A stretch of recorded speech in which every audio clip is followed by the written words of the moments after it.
Hey, let's find out how to collect some water efficiently. After all, you need water, so stay tuned.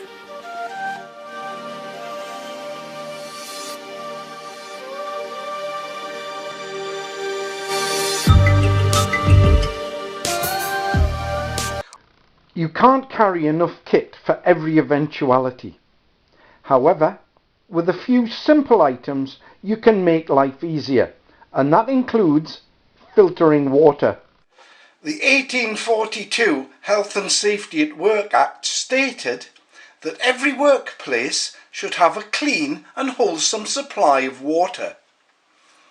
This drastically improved public health in the 19th century. Since then, we've expected to get a clean supply of water whenever we want it. However, in a grid-down situation, water supplies will cease quite quickly. Water is always important, not just in a bushcraft proper survival situation. Without water, you die. Given the right conditions, it's 3 seconds without thinking, 3 minutes without breathing, 3 hours without shelter, and 3 days without water. The first problem when collecting water is to be able to get down to the water source safely. It's pretty bad if you're going to break a leg or drown before you even get a drink. Is this water safe to drink? I don't know. I'm not sure. But I know first of all it's got to be filtered and boiled and stereotyped at the very least. On our trip to the woods, Monty and I have found a small stream. Although the stream flows through farmland, it does not flow through human habitation. So it may be a good place to get clean water. We'll take a sample from the flowing stream, from muddy water, then a sample using a cloth bandana. This water is fairly clear, but it's still discoloured. There is still some silt in the water. I'm going to take another sample from below where Monty's been paddling in the water. So we can see that Monty has actually muddied the water. So what I'm going to do is put a cloth over the neck and see if a quick filter like that will work. Filtering the water through a cloth is a slow process, but it does work. Examining the cloth will show a whole load of dirt that's been prevented from going in the bottle. On reflection, it may have been a better idea to just use a single layer of cloth across the neck of the bottle. This would have allowed the water to flow in more quickly. However, it may have done an equally good job of filtering. We shall see about this in a later experiment. The single cloth did work well.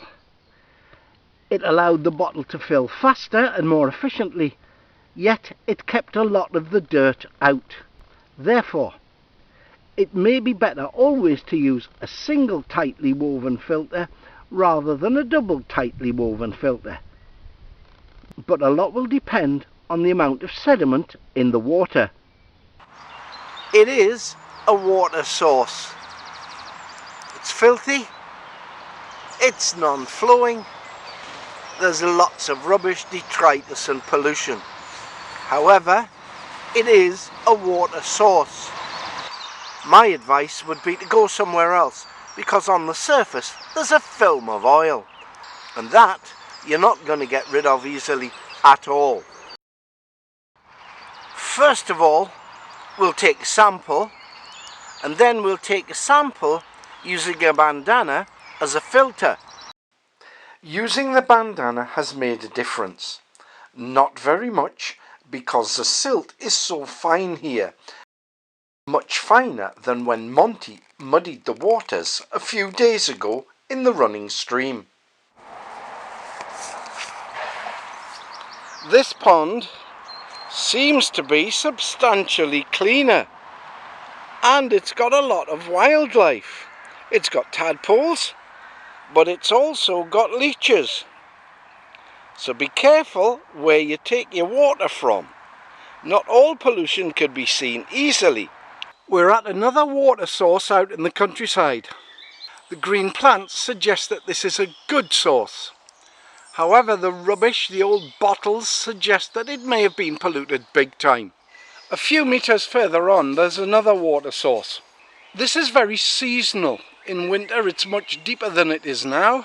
In the height of summer, it almost dries out. What we're going to do is take a sample here in a bottle. This bottle is only going to be used for collecting water. We want to keep the raw water, the purified water, and our cooking utensils apart.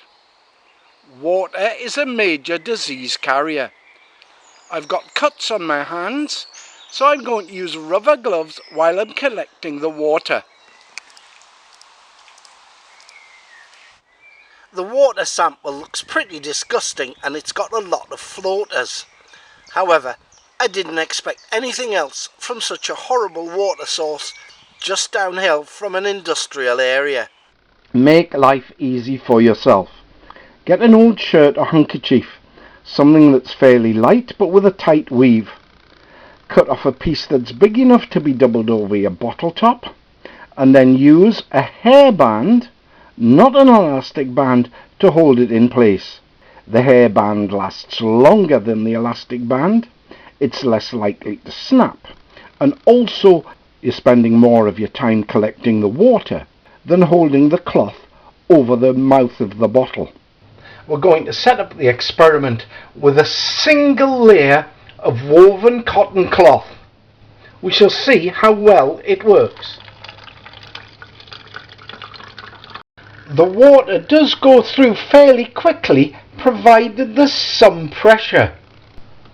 There does not seem to be much difference between the collected water and the filtered water, apart from the fact that the filtered water has fewer large pieces in it. To make a valid comparison of how well the filters worked, I'm going to decant the collected water into a similarly coloured container. There is some difference, but not much. The filter has worked. It's taken out some of the silt, and it's certainly taken out the large pieces.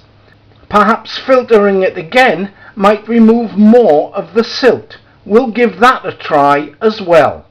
To be honest, there does not seem to be that much difference between the single and the double filtered water. Also, a lot of water is being lost as the water seeps through the fabric and drips down the outside of the bottle. Double filtering does make a slight difference. For the final experiment, we've put the water back into the collection bottle and put the doubled over fabric on the collection bottle. We'll now pass the water through the filter from the collection bottle into the fresh bottle and see if that makes a difference. A little bit of pressure needs to be applied to get the water to pass through the cotton filter. It's certainly faster and we're losing less water than last time.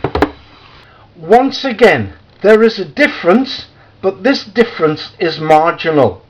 Therefore, cloth filters should only be relied upon to take out the larger particles. They're not going to be so good for taking out silt. If your water is badly discoloured, it's probably going to stay discoloured. So once again, look for the best, cleanest water source. Here on the moors, I've just found a stream of clear water. It must be coming from a spring because it hasn't been stained brown by the peat. Here we've got a spring. It's flowing out the side of the hillside a bit faster than the spring on the moors was yesterday. So what I'm going to do is, without getting wet, try to get a sample of the water. So we can see that this sample is very, very clear indeed. We probably wouldn't need to filter it. However, we would need to boil it and then Steritab it. Having clean water without any silt means that the Steritabs sterilise the water, not the silt, and that's what you need to do. In the winter it's much easier to get to this spring, as the whole area isn't covered with vegetation and you can actually see the path and get down to it easily. But even in summer it's worth the effort. We've moved further upstream and we're going to look for the other spring. It's a little bit more difficult to find in the summer, but it's well worth knowing where your water sources are. A few feet further up we've actually found the spring and it's flowing very well, so I'll go across and get a sample. The sample is clear. This does not need to be filtered, but it does need to be boiled and Steritabbed before you use it. Finding a clean water source is better than filtering, but filtering never does any harm. Again, even out of the stream, we've got a good clear sample of water. However, this is below an area of habitation, so it is suspect. Here is our landmark for the two springs in this area. When you're here, you can see both of them. Filters remove debris and some dirt. They don't remove fine silt, chemicals and other forms of pollution. So if you're going to collect water for filtering, first of all, go upstream as far as you can, as near as you can get to the source. Choose the cleanest flowing water available. Try and avoid muddy, still ponds. Keep your water collection, storage and cooking containers separate. Avoid cross pollution. Remember, filter, boil, Steritab, and store it properly in a clean, unpolluted container. Don't get lazy and pollute your water source with rubbish. Clean your water filter when you've used it, even if you have to use some of the precious water that you've cleaned. Test all your equipment and your techniques and improve your skills before you go out there. Please like, comment and subscribe. Get out there, find your water sources, mark their location. You know it makes sense. It will serve you well.